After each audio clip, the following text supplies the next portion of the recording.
Welcome to the show today. We are on the road once again, actually back in California, my once great Golden State, my once great home state, where there's still actually good people, believe it or not.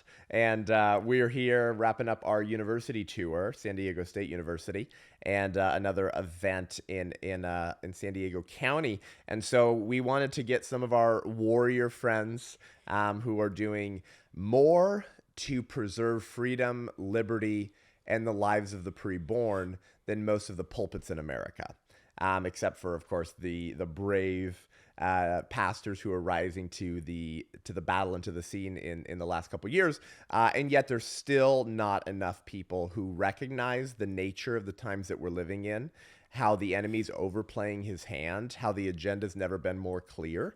And one of my favorite people and best friends that we've had on the podcast before is Michael Seifert, the founder and CEO of Public Square.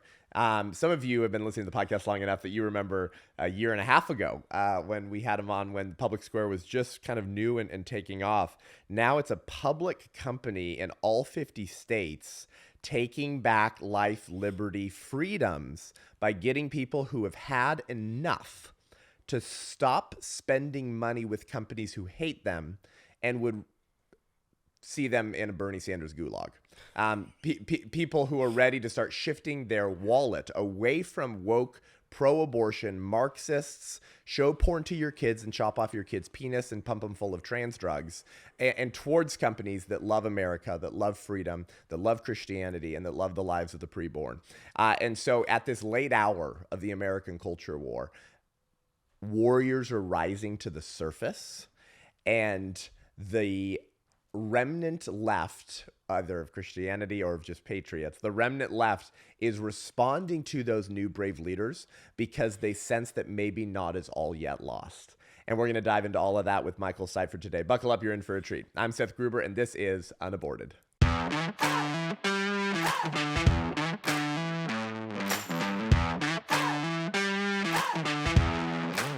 Michael, welcome to the show, brother. So good to be here. Yeah. Thanks for having me. Yeah, man, it's been a while. You have a kid. I have another kid. Yeah. It seems like not that long ago we were sitting at a coffee shop in San Clemente. I had just met you because your wife was at representing a pregnancy center at a church I was speaking at. Yep. And she came up to me and she's like, "So I think you need to meet my husband. I think you guys would be friends." And that's not how your wife speaks, by the way. And I was like, "Okay, cool." And you're like, "I've got this idea." And now it's a public company in all 50 states. So for new listeners to the podcast, Michael, tell us about Public Square and kind of what led you to build out this idea. Yeah, the initial idea was, that's so wild to think of how much has happened since we sat together Summer just a few 2020. years ago. It's amazing. Yeah.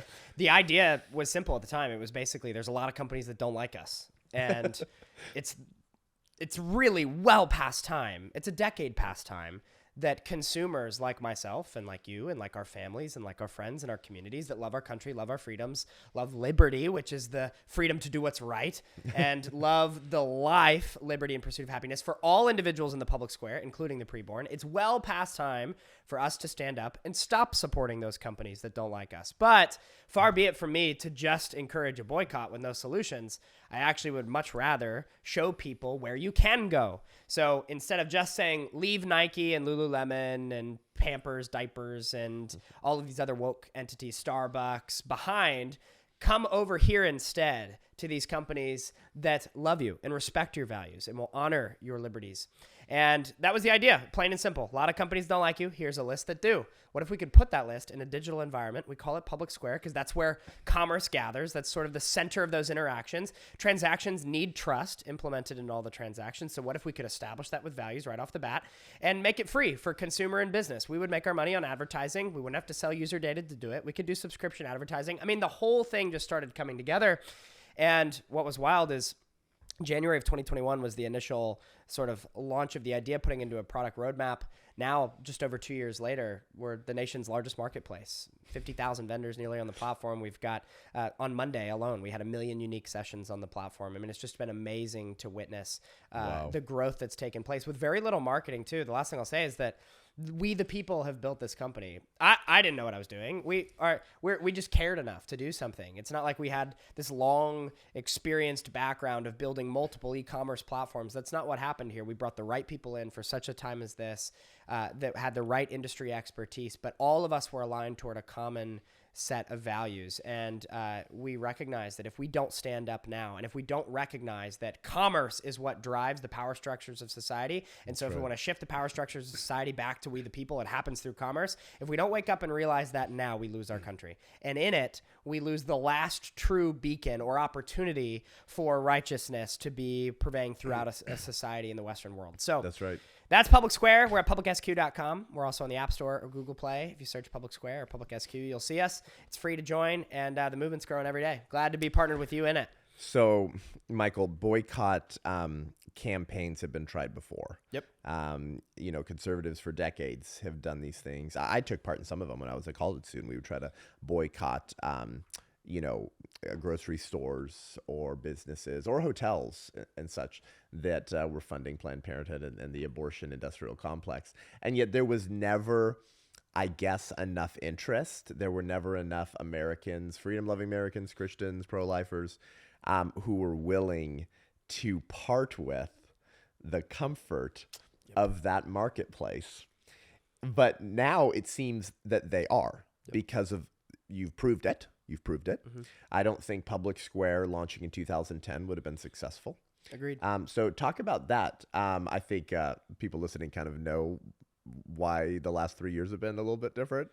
But can you talk a little bit to like what happened? What did you see shifting and changing that led you to kind of step off onto the branch that you did and kind of testing the waters and knowing, oh, wow, there's something here. There's something different about 2020 in this moment we have now to actually build something. Maybe were people pissed off enough they were to stop spending their money with these companies? Yeah, we as largely conservative people, because most, I would imagine, of the listeners to this podcast, most of our audience are conservative. They have traditional values. Most of us are largely reactionary. We're not the proactive ones to go out and pick battles. We sort of live and let live. We just want to be left alone. And so what will happen is the cultural Marxists will just desecrate our society, and we'll sort of abdicate our responsibility. Well, that's a conspiracy theory. There's no cultural Marxist. There's no Marxism. My bad. We'll retract everything. So the cultural Marxists, and they are that. It's that blatant these days. They've just been pushing it. So our challenge as conservatives is that we do not step up and be proactive and foresee enough of the future to recognize, like, wait, this slippery slope is really, really, really slippery, and we should all stop it. We don't do that enough. But the left's downfall, the progressives, the Marxist downfall, is that they always push it too far. Yeah. And then they lose the cultural narrative. So what's happened over the last decade is that we did not respond quick enough to the cultural denigration and desecration that was happening. And at the same time, they pushed it so far on the other side that it's like, okay, you're trying to trans the kids now? Like, enough. This is ridiculous. You're putting a man on a Tampax commercial? Like, hold on. Bud Light, what do you do? Like, you're calling your fratty audience, which is your audience, by the way, you're calling them out of touch and they've lost sight, and you're highlighting a dude instead, pretending to be a girl, dressing in makeup, frolicking around. Like, enough. This is all too much. So these two things have happened in tandem. Frolicking. It is a frolic. That's the word for it. He's been frolicking. And so when people see that, they're like, man, I can't do this anymore. When people are openly, abortion, great example. It used to be, and I still thought it was evil even back then when they used this, because you could see this isn't what they meant, but they said safe, legal, and rare. Well, that's sort of a culturally friendly message of like, well, we don't like it, but it's sometimes acceptable. That changed to like shout your abortion and pink hat and all this nonsense. So they lost the cultural narrative. Now what's happening is you're seeing a wake up call. The last 3 years, COVID pushed everybody over the edge. There's a COVID wake up. There's a cultural wake up. People were like, okay, I see what they're trying to do to the country now. And even if I'm not a hyper-politicized person, or I'm not even really a conservative, we have consumers on our app all the time that say, guys, I'm a Democrat, or at least I thought I was. Right. And like, I've never been super into politics. I just kind of thought that like everybody should get equality and stuff, but like they're not even pursuing that anymore. On the other side, on the left, like they're running off a cultural cliff and I want no part of it. So then I come over to your marketplace and it's all happy and positive and friendly and patriotic and people are nice to me and I get discounts and they're supporting like just quality products and they're not trying to lecture me about gender and saving the turtles. It's like, it's really nice to just have this avenue. So to your point, and to really answer your question, 10 years ago, this wouldn't have worked because the left hadn't gone so insane enough yet publicly to highlight how strongly the need is. And on the right or on the conservative side of the aisle, we hadn't yet recognized how dire the situation was. So I remember even pitching this in 2021 to people in the early days. And a lot of the feedback I got was like, man, this is so cool. And I really love this idea. Are you sure that society's ready for it? Even 2 years ago, I got that question. Wow. Now, no one asks me that.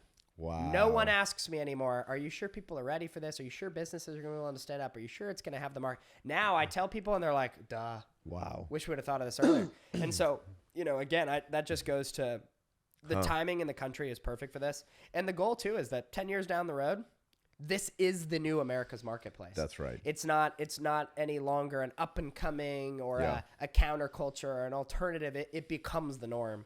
And that's really where we're going with this thing. So, to paraphrase everything Michael just said, you're exercising dominion. Absolutely. You're taking trying to ground. take all of that. Yep. You're pushing back. Yep. You're taking territory. Yep. And this is what the left has been doing for so long, right? They had a more robust, call it liturgy. I don't know, call it a theology of their public religion.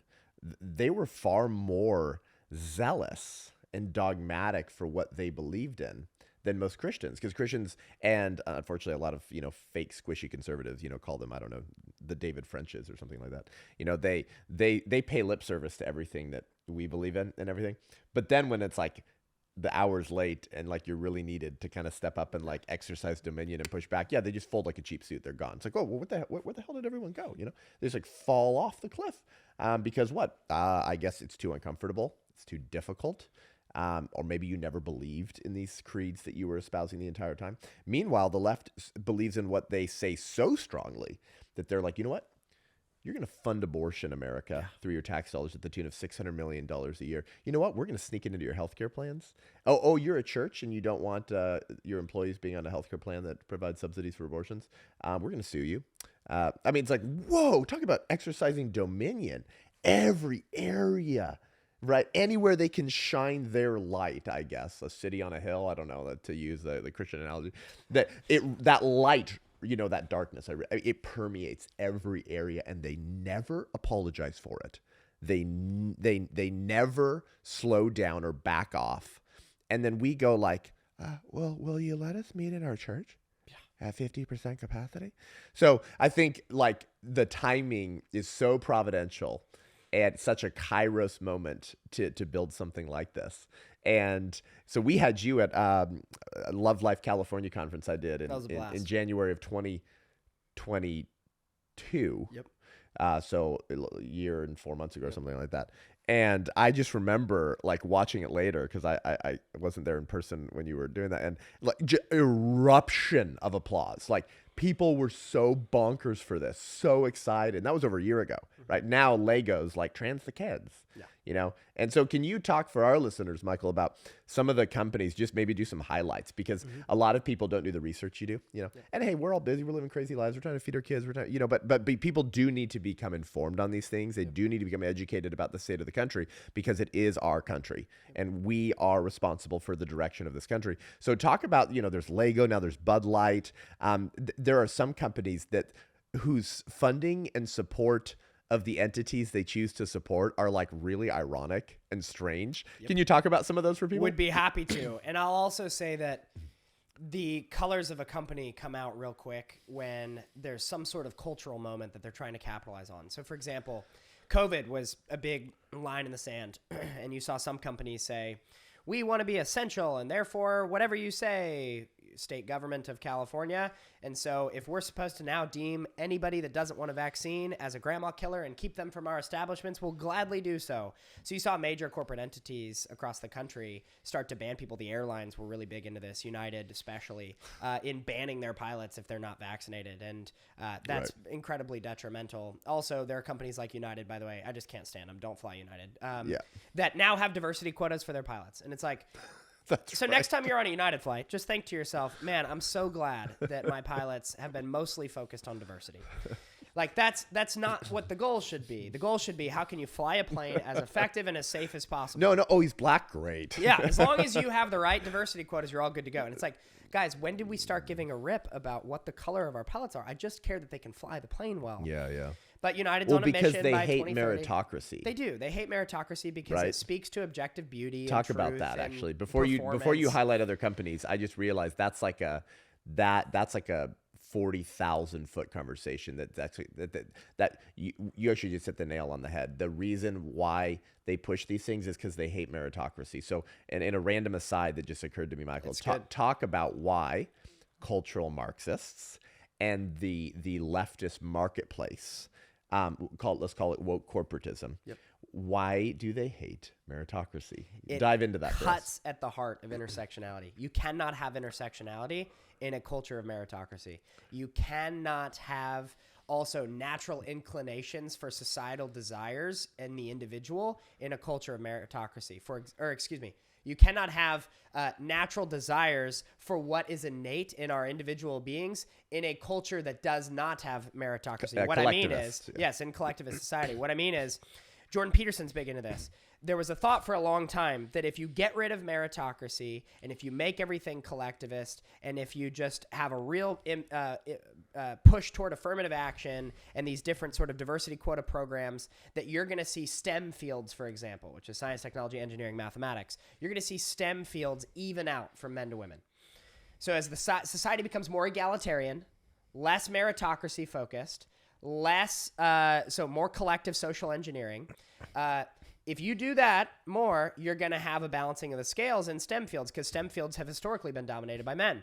What they found, though, is that in the Scandinavian countries, they tried this out. They did a total push of affirmative action to egalitarianize the society, if that's a word. Yeah. And what they saw happen is that less women joined STEM fields and more women joined nursing, caretaking, being teachers. We can't have that, Michael. Exactly. So the whole women thing having natural inclinations towards things, unacceptable.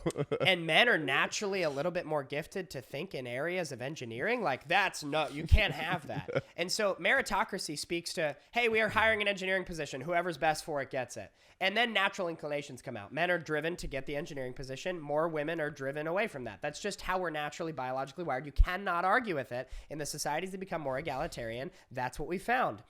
But they hate that. They hate it because it speaks to objective truth. It speaks to objective beauty. It speaks to biological differences.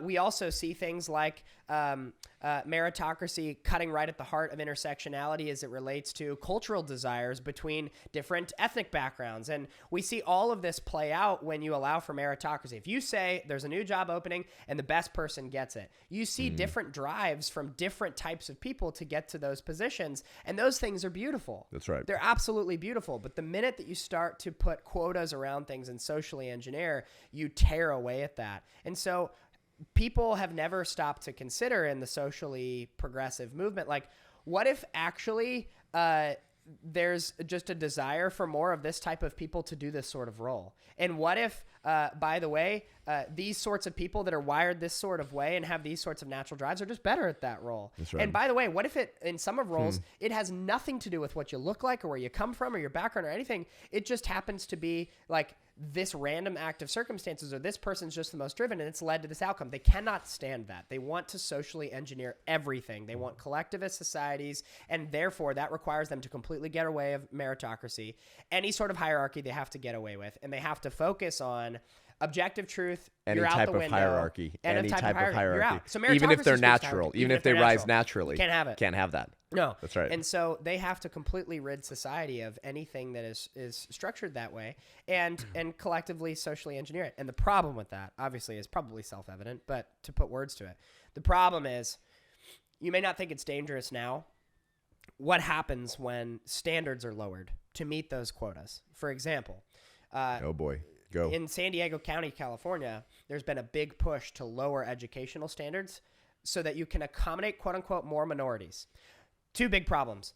Number one, social engineering is really destructive for all the reasons I just described. You're lowering standards for something. That's going to mean your medical professionals, your lawyers. Do you really want your surgeon to have lower standards when he's performing heart surgery on you so that you can accommodate more? No. Second is, that's super racist. If what you just told me is that in order to accommodate more minorities, I have to drop the standards for something, what are you implying? Yep. Are you implying that other minorities can't meet those standards? Because that's really racist. So it's that soft bigotry of low expectations. Or the hard bigotry of no expectations. It's pretty blatantly racist, actually. And so I'm a big believer that what if we just stopped talking about it? What if we didn't care about skin color anymore? What if we just said, you know what, who's ever best for the job, we're going to set high standards, and we're just going to trust that the best people for the job are going to meet those. You've heard Clarence Thomas talk about how because of affirmative action policies, he always felt questioned by other political and cultural elites as to whether he had gotten to where he had gotten on his own on his merit. And so now for you guys listening who are like, Seth continues to go on these really weird tangents and he has these people on and he's not really talking about pro-life anymore. And I thought he was a pro-life speaker.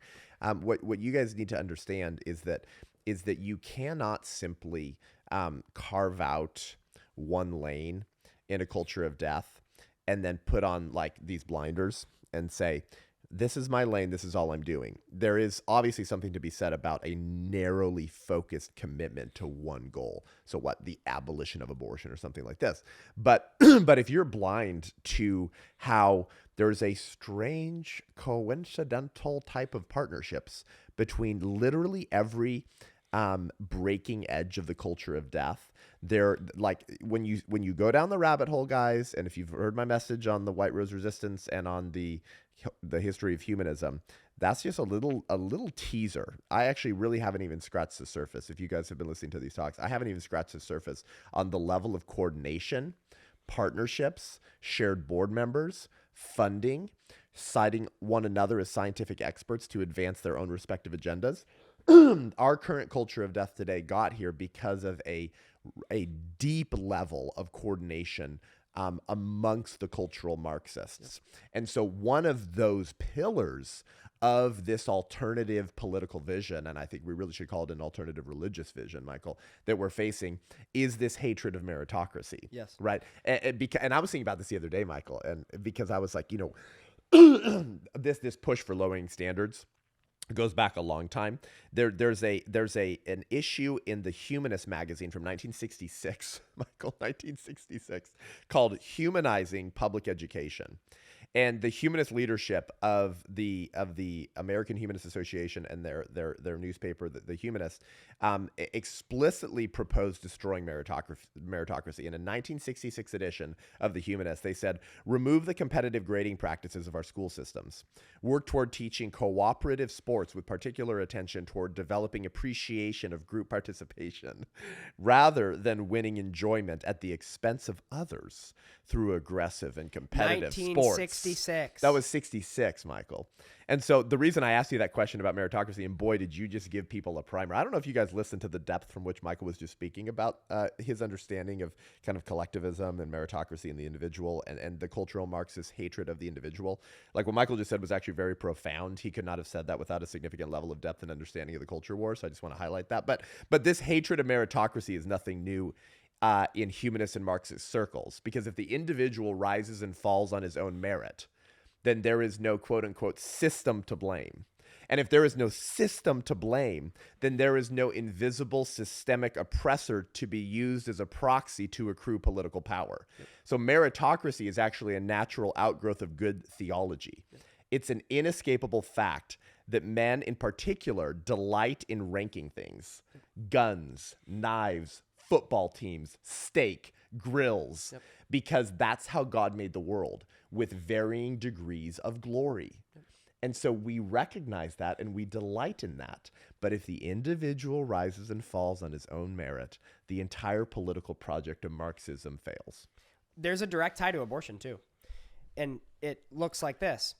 in a society that's collectivist in nature and voids itself of meritocracy, we're denying natural drives like you just described. So in the workplace, it looks like women generally do not want the career path of men as often that looks like grinding 90 hours a week, foregoing most social relations to climb the hierarchy, to get to that They senior don't naturally VP long role. it. They don't long this. That's right. What they but long the collectivist for, society the they're collectivist building society- incentivizes or straight up demands that women get involved in the workplace. So when a Keep company going. comes Keep out and riffing. says, I will give you $4,000 to abort your child because I like your health care, what they're really saying is, we want to socially engineer a collectivist society that causes you as the woman to forego your natural desires for motherhood and to build a family, which you will want, by the way. You may not want it at 25, but when you wake up and you're 40 and it's too like, that's a common story right now. And it's something, demographic collapse is something I'm deeply worried about. We're not having enough babies. Separate point.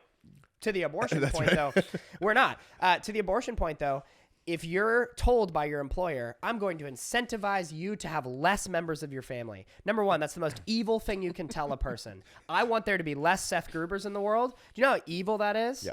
It's evil. It's sick. That's what corporate entities are telling women in the name of women's health care. And what they're doing in the process is they're saying, again, meritocracy out the window, allowing for natural hierarchies to emerge out the window, allowing for natural individual drives out the window. That's right. We are going to socially engineer. And part of that socially engineering looks like we have to incentivize you to have less kids because we know that's a natural desire of yours. That's and right. we need more productivity out of you. And so we can see in the Industrial Revolution when women left the home and started going into the workforce, a lot of beauty in women. I'm not making a statement on that. I think women should work if they want to, and I think they shouldn't work if they don't want to. What I do think is that there should not be a demonization of women that choose not to. That's number one, because right there, you're trying to collectively say that women should be out in the random VP of marketing role at some stupid firm.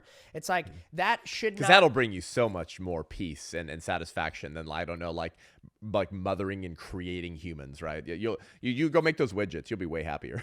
And it's yeah, that's literally what they're saying. And what's wild is that if you look under the surface, and to land the plane on this, you come back to the culture of death. It's like all of it ties back to they just don't like the furthering of life and the furthering of individual gifts to this world in the form of a unique, individual, God-sent human being. They love humankind, but they don't seem to like actual humans. No.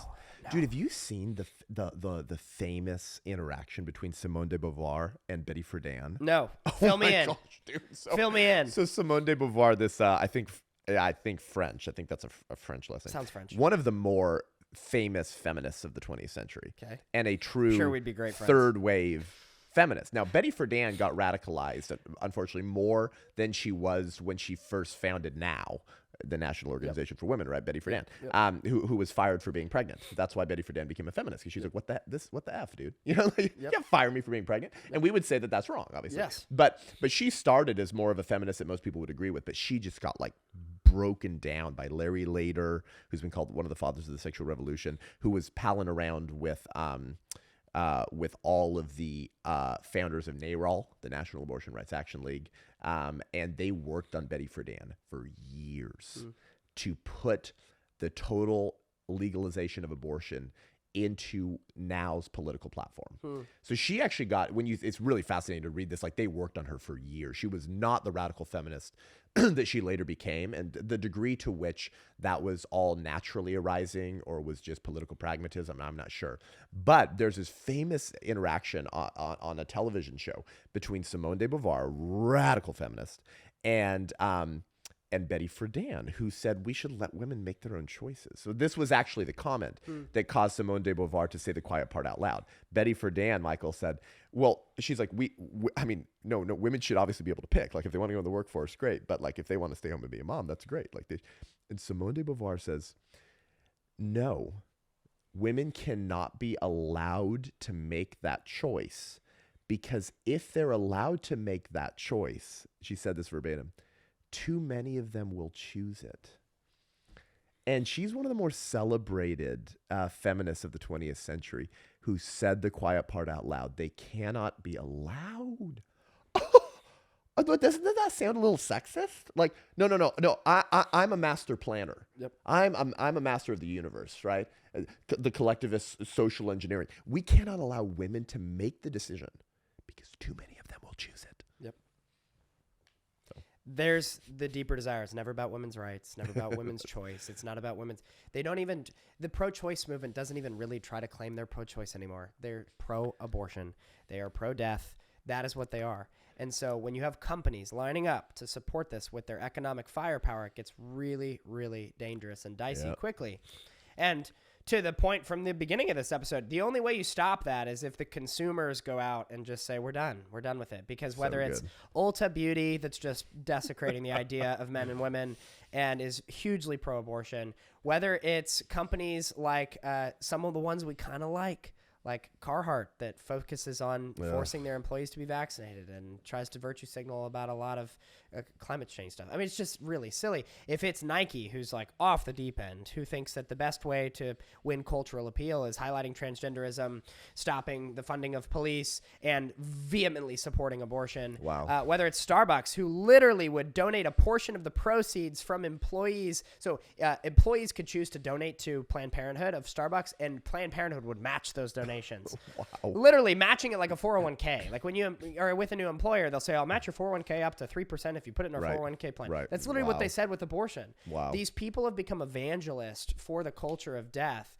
And the problem with all of this is that every time we spend $1 with one of these entities, it just builds their firepower to be able to do so. That's right. And so if we want to stop the cultural desecration of life, if we want to stop the culture of death that's continuing to advance in the halls of politics, pop culture, entertainment, it starts with commerce. You have to take away their economic engine. You also made a very good point earlier, Seth, in saying that most of these movements, whether it's an individual that's a hyper-progressive activist or they represent a wider movement like BLM or whatever it might be, they're all funded by the same 4 or 5 people. Yeah. And they will not listen to you.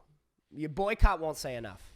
What will say enough is if they recognize that there are some other entities that could actually steal their market share. Wow. All of a sudden, they start to care. Because they're built with the drive for monopoly. So the minute you pop up another entity that's like, hey, I actually can't be bought, Procter & Gamble, I'm not just going to be one of your wholly owned subsidiaries that does all the abortion stuff. Like, it's really sad. You have these great family-owned brands that were Christian when they got started, that were great household cleaning products or soaps or deodorants or whatever, and they get bought by these holdings companies, and they get completely robbed of their identity. They clean out the executive team. The founder may still own a few shares in P&G, but Procter & Gamble now determines how they go. They're pro-abortion from top down, and they're just looping in all of these economic firepower engines to be able to prolong their agenda. That doesn't stop until these other companies stand up and are like, we're not going to be one of those subsidiaries. We're going to stick to our original convictions. All of the rest of you, you can pound sand. We don't really care what you think. We're going this way. I thought it was really interesting, even after the Bud Light boycott this past week, which has been actually very successful. Yingling, who's America's oldest beer, started in the early 1800s. Yingling comes out and they do a perfectly timed ad campaign where they Instagram a picture and it's just got a guy holding up a Yingling beer with an American flag behind it. And it said, we are family owned and operated. That's never changed. Our values haven't changed. And we're proud to be America's beer. 2 days after the Bud Light thing. And I'm like, okay, so you're seeing this play out in real time. You're seeing a company that's saying like, we're just going to adopt the crazy progressive whims of culture. And then you're seeing another one that's like, actually, no. And they're successful.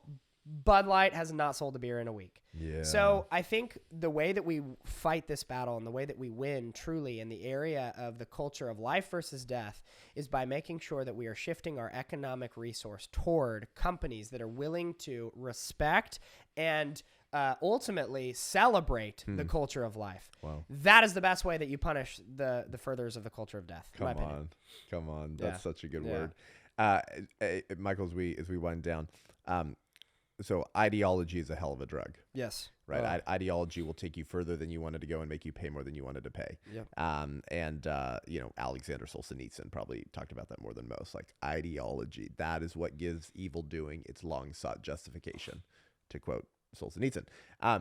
So some of these companies are so, they're such ideologues that they will actually fund things that are actually harming their future ability to profit. It's like, dude, that's really weird, dude. Like, I don't know how else to explain that except ideology is a hell of a drug. Can you talk about some of those companies for our listeners to be like, wow, like just to understand the nature of the battle, how deep these seeds or roots run maybe. Yep. And then also maybe some of the major companies that you could tell our listeners to avoid, because listen, once you know, you have a responsibility to live differently. Yeah. Amen. And we want to help you do that. That is so true. Ideology will make you completely forego your fiduciary responsibility to shareholders and make you completely forget what your own mission of your business was. Great example is like the baby industry. So in the diapers and wipes and baby care industry, every single one of the 9 major diaper brands in the United States is vocally pro-abortion. No. All of them. Coterie, which is the nicest diaper money can buy, did a post on Instagram of lamenting the fact that Roe v. Wade got overturned. Every major diaper company Every one of them. in America. Everyone. It's There's baby, not an exception the baby, to the rule. The baby industry. The baby industry. There's not an exception to the rule. Hello Bello, Happy Baby, Coterie, Pampers, And Huggies, these are like Honest. these are diapers that parents are buying before the baby's born. Yes. So they're spending money based off of the recognition of the babiness of their unborn baby. And so diaper companies make money while they're making money from families who have not yet birthed their child. So they're actually profiting off of the lives of the unborn while funding the murder of the unborn. Exactly right. Could you get any weirder? You could not. It would be like me saying, Seth, I want to start a women's shoe company. There's one thing.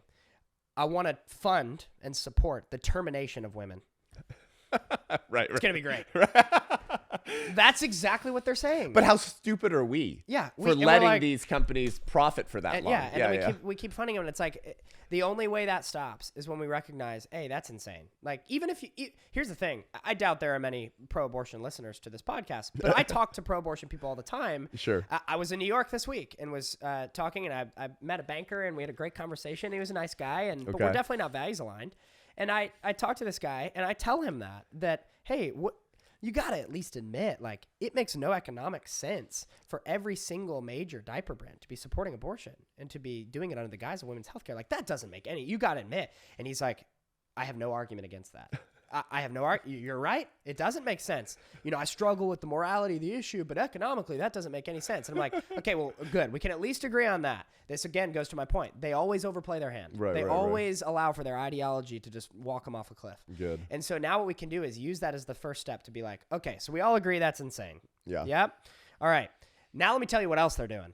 And that's where the stuff keeps going, and people wake up and realize, like, oh, maybe these people are not the arbiters of truth and goodness that I thought they were. And in the process, Seth, a lot of companies have been exposed as just total frauds. They're not honoring their responsibility to fiduciary provide return on, because again, if I'm a diaper company, especially one that's like publicly traded and has a wide shareholder base, and I'm telling my shareholders I could have more babies in the world, which means I could have more customers. But because I'm a coward, and because I've allowed for ideology to rot our institution, I'm actually going to support the termination of our client base. Wow. That's what their actions are saying.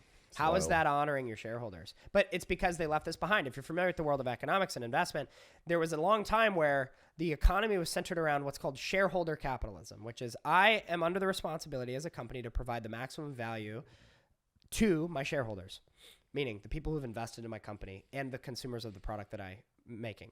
That changed, though, about 20 years ago. It changed to stakeholder capitalism. The two most commonly heard tenets of stakeholder capitalism are DEI and ESG. So if you're familiar with those phrases, DEI is diversity, equity, inclusion. ESG is environmental, social, and governance. Yeah. These are socialist, Marxist philosophies that have led to diaper companies supporting abortion. It's one of the liturgies of humanism. Exactly right. Energy companies supporting using renewable sources that are actually completely not cost effective. They actually pollute the earth in a greater way. They end up, when you're done with a solar panel, you've got to go recycle it in an Ethiopian village in the ground that's poisoning their water supply. They're killing eagle populations with windmills in Arizona. Like, all this is... Wait, are you saying that they never really cared about Mother Gaia? They just used her as a way to accrue political power? That is exactly what I'm saying. And in the process, the economy moved from shareholder capitalism to stakeholder capitalism, which Okay. is like, well, we have to consider the other stakeholders, meaning progressive activists, meaning the people that are holding us hostage with a radical climate change agenda, meaning the pro-abortion activists, meaning the lobbyists. That's what stakeholder capitalism means. It's the opposite of shareholder capitalism. So to bring it back to the abortion issue, there are a lot of companies today that, whether or not they really believe in their corporate boardrooms in abortion or not, they are supporting it because they feel like they have been beholden to a group of progressive activists that are saying, like, you continue to toe this line or else, like, we scream and we bicker and we get mad and we make sure that George Soros and our friends there are against your business all of a sudden. That's the message they're trying to convey. And in the process, you have a lot of companies you need to stay away from. Definitely, what I would do is go back to July of this past summer, 2022, and I would look at the different companies that immediately came out and placed a statement saying, we are going to fund our employees' abortions. That's step one. And you're going to see scores of these businesses, because they did that in response to Roe v. Wade being overturned. The second thing I would do, follow us on Instagram, head to official public SQ on Instagram, because what we do 3 times a week is a buy ditch campaign. So we tell you a company you should stay away from, good. and then we show you a company you should go to. So for example, yesterday we did a buy ditch campaign and we highlighted Tom's, which is like the mouthwash and deodorants and all this. Well, Tom's is radical. Their BIPOC statement and all these different things and their stance on abortion. And we highlighted instead the Van Man Company, which is like a great natural solution to go back to these companies being frauds. Tom's actually was sued because they claimed they were natural through and through, and they weren't. Honest Diaper Co. So Honest was supposed to be this clean living diaper and baby and household brand, and they got sued because they discovered that not all their stuff was legit and a lot of it was fake. These people are not actually believers in their own stuff even. So point is, head to the Instagram, head also to Public Square, and go to the app, and you'll see that on our feature page, we do weekly buy ditch campaigns where we highlight a lot of businesses that you definitely should not go to, and then we highlight their alternatives. We just did a recent one with Lululemon and highlighting Yakima Apparel as an alternative, which is a great pro-life athletic brand. We did another one with ditching Carhartt and going with LC King, which is a 118-year-old denim manufacturer from Atlanta, Georgia, that makes all their clothes in the United States and have taken a stance against the anti-medical freedom movement. Wow. You've got companies like we just did a really good one recently with Patagonia. Patagonia is a nonsense company now. They've jumped off the cultural cliff and in pretty much every conceivable way. And then you've got alternatives like Tuna, which is this amazing outdoor brand that just joined the platform. So there's no shortage of opportunities. If you don't want Nike, go to Train Fitness. We want to help people discover that it doesn't just look like stopping supporting the ones that support the culture of death. It looks like finding those alternatives because, again, far be it from me to ask you to leave, unsubscribe from this corrupt system if there's not a better one to subscribe to. That's right. Wow. So good. What an easy way, huh? We're trying. For people who have had enough, who walk up to you and me and people like us at events, right? And they go, Michael, what can I do? Well, guys, Michael built a company to answer that question. What can I do? And they're growing like wildfire. So publicsq.com, get the app, Public Square. I have it. We use it. All 50 states now. Absolutely incredible. Brother, keep up the good work. Thanks, Seth. It's an honor to be here. Thanks for having me. Good. Guys, head on over to iTunes, Spotify, YouTube. Give the show a rating and review. Let us know what you think. It really helps us reach more people. We appreciate that. We'll put the Public Square website in the notes, but make sure you go download the app right now as you're listening to my docent tones through your car, and start shifting your spending in dollars away from companies who hate you, freedom, the family, meritocracy, and the lives of the unborn, and start participating in dominion, in culture building against this culture of death before it's too late. Until next week, I'm Seth Gruber, and this is Unaborted.